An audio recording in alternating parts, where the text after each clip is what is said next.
சோழவந்தான் அருகே தென்கரை மூலநாத சுவாமி திருக்கோவிலில் கந்த சஷ்டி பெருவிழாவில் முருகப்பெருமான் வேல் வாங்கும் நிகழ்ச்சி நடைபெற்றது.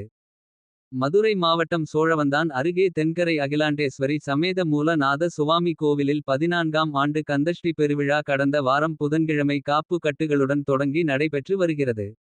மாலை ஸ்ரீ முருகப்பெருமான் திருக்கோவில் உள் பிரகாரத்தில் வலம் வந்து அம்பாளிடமிருந்து வேல் வாங்கும் நிகழ்ச்சி நடைபெற்றது. அதிர்வேட்டுக்கள் மேளதாளங்கள் முழங்க பிரகாரத்தை சுற்றி வலம் வந்து வேல் வாங்கும் நிகழ்ச்சி நடைபெற்றது. தொடர்ந்து தீபாராதனை காட்டப்பட்டு பக்தர்களுக்கு பிரசாதம் வழங்கப்பட்டு அன்னதானம் நடைபெற்றது.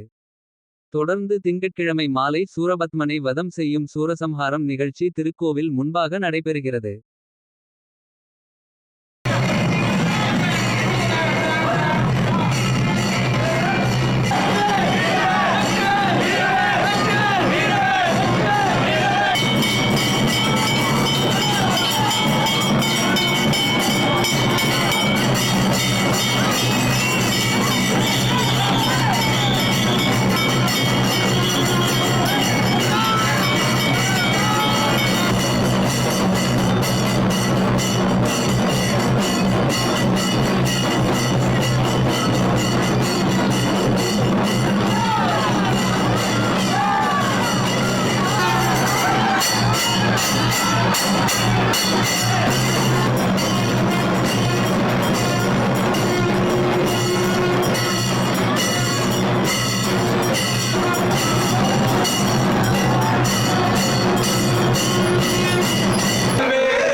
குடும்பத்தினர் அனைவருக்குமான கலர்ஃபுல் ஆடைகளை கம்மி விலையில் பெஸ்ட் குவாலிட்டியா வாங்கிட லதா சில்க்ஸ் அண்ட் ரெடிமேட்ஸ்.